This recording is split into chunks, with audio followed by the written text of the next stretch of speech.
In China, an ordinary piece of CCP party news may be hiding signals of a major political shift.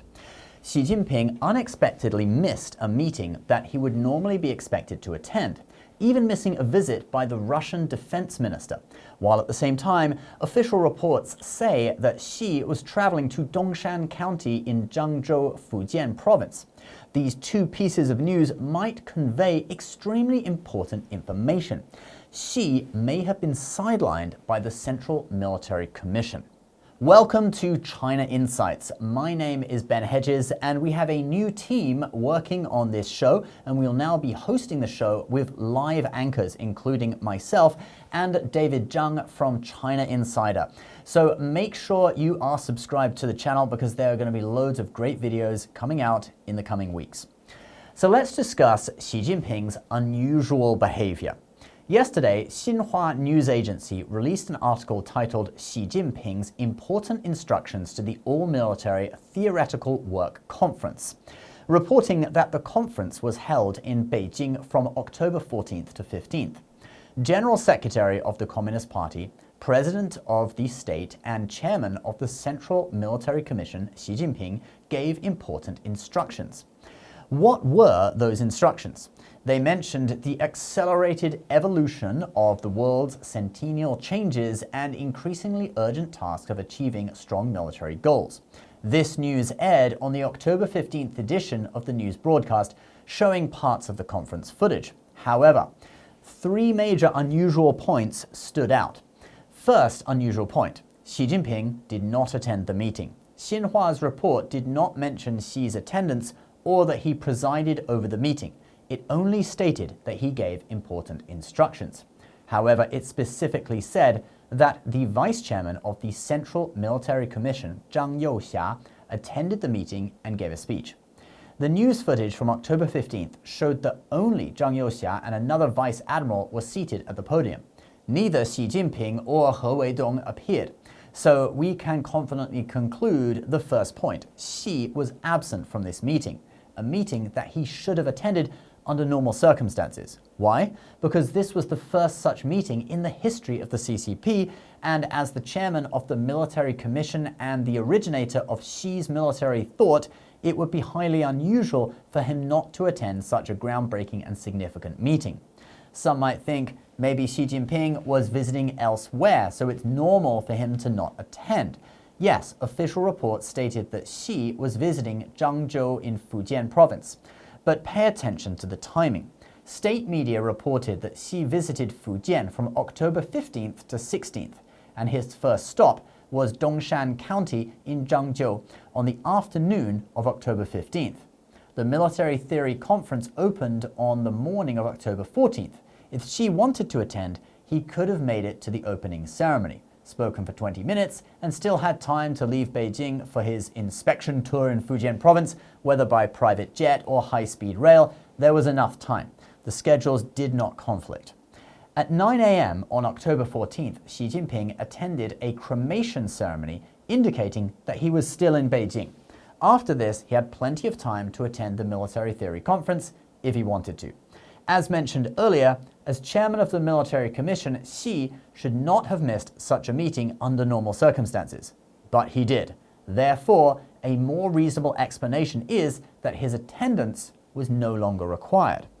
The second unusual point is the wording in the Xinhua report on the Military Theory Work Conference, stating that it is necessary to fully strengthen military theoretical work and to implement the new era's thought of strengthening the military and the military strategic guidelines of the new era. This phrase, new era's thought of strengthening the military, is very peculiar, as in the past, after Xi Jinping established his absolute authority, the official terminology always used was Xi Jinping's thought of strengthening the military, which had been used for years. Suddenly replacing Xi Jinping with new era clearly indicates an intentional effort to downplay Xi's role. Anyone with basic understanding of the CCP's propaganda system knows that such changes in wording do not happen randomly by reporters or editors. They would never dare to alter such language without directives from higher up. In other words, at a groundbreaking all-military conference, Xi, as chairman of the military commission, not only mysteriously absented himself, but even the official wording about him in the report was changed. This is certainly not looking good for Xi. The third unusual point is that the second vice chairman of the military commission, He Weidong, also did not attend the meeting. Information on the Ministry of Defense's official website shows that He Weidong last appeared publicly on September 13th at the Beijing Xiangshan Forum, where he met with guests. Since then, he has not appeared in public. He Weidong is a close confidant of Xi, having been personally promoted by him. He was specifically selected to lead the future invasion of Taiwan because of his long service in the Eastern Theater Command and his deep familiarity with Taiwan affairs. Why did He Weidong also miss such a high-level and important meeting? The official reports did not mention a word about him. If this were an isolated event, it could be attributed to, say, health reasons. But when we connect this with Xi's absence and the unusual absence of Cai Qi from Xi's inspection tour of Dongshan Island, it becomes apparent that He Weidong's absence is likely not just about health. In a certain sense, He Weidong's absence is even more abnormal than Xi Jinping's. After all, Xi was present at Babao Mountain on the morning of the 14th, and his absence from the military commission meeting could be explained, albeit weakly. However, there is no reason for He Weidong's absence. As the second vice chairman of the military commission, he should have been seated next to Zhang Youxia at the podium. But in the news footage, the person sitting next to Zhang Youxia was a vice admiral of the Navy. After repeated checks, our research team concluded that this person is very likely Zhao Xiaozhe, head of the Central Military Commission's Science and Technology Committee.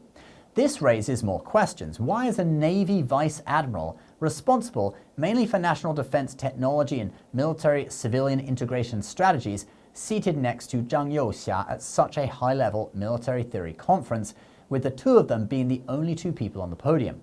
Public information on Zhao Xiaozhe is scarce, and apart from him being an expert in information system engineering and an academic of the Chinese Academy of Engineering, there is little available. There are no signs of any special relationship between him and Zhang Youxia. So why was Zhao Xiaozhe placed next to Zhang, replacing He Weidong? The reason behind this arrangement is unclear, and it's certainly abnormal. While the CCTV report on the conference raised multiple questions, Xi's inspection tour of Fujian on October 15th was equally strange. The first oddity is that official reports stated that Xi was accompanied by He Lifeng and some leaders from central and state departments, as well as local officials like the party secretary and governor of Fujian. Many noticed that Cai Qi was not among them. This is unusual because Cai Qi, who also serves as the director of the General Office of the Communist Party Central Committee, normally accompanies Xi on inspection tours. That is standard protocol. This last public report on Cai Qi was his attendance at the cremation ceremony that Xi attended, indicating that Tsai is in good health. So why didn't he accompany Xi on the inspection tour? Second oddity is that Xi chose to go on this tour on the day after the military exercises around Taiwan, and his first stop was Dongshan Island in Zhangzhou.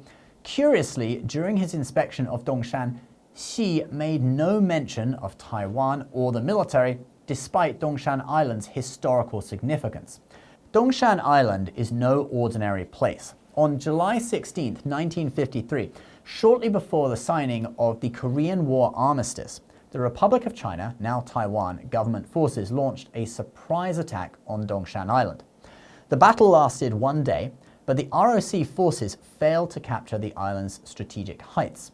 Reinforcements from the People's Liberation Army arrived, forcing the ROC forces to withdraw.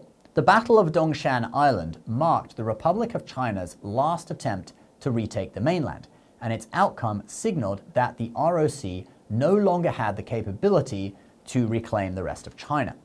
Prior to this, in October 1949, the People's Liberation Army from mainland China had launched a major offensive on Jinmen Island, but was completely defeated, marking the PLA's inability to conduct amphibious operations and take Jinmen or Taiwan. Thus, the Battle of Dongshan Island became a significant marker of the status quo between the two sides, maintaining peace to this day. Xi Jinping's visit to Dongshan Island without any mention of Taiwan or military matters, but instead focusing on seafood and cultural relics, seems very odd.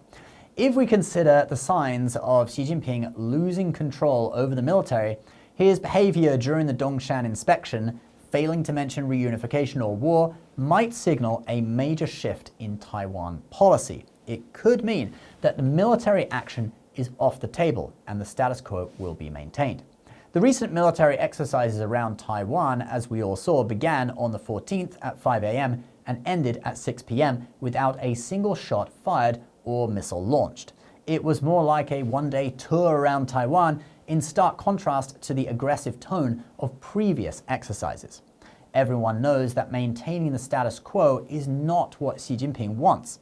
His inspection of Dongshan Island may signal a major shift in Taiwan policy, but this would not be his own decision.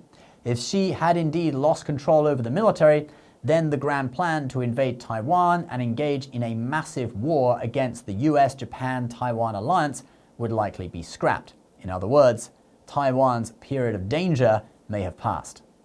One more oddity is worth noting. On October 15th, Russian Defense Minister Andrei Belosov visited China, and Xi was notably absent from Beijing, leaving Zhang Youxia to meet with him. Given the special relationship between China and Russia, Xi's absence at such a time was clearly intentional. In other words, his trip to Fujian was likely scheduled for him. That's what our research team got from reading the tea leaves in this string of very strange events. But what do you think? Leave your comments below and please subscribe to the channel for more China Insights.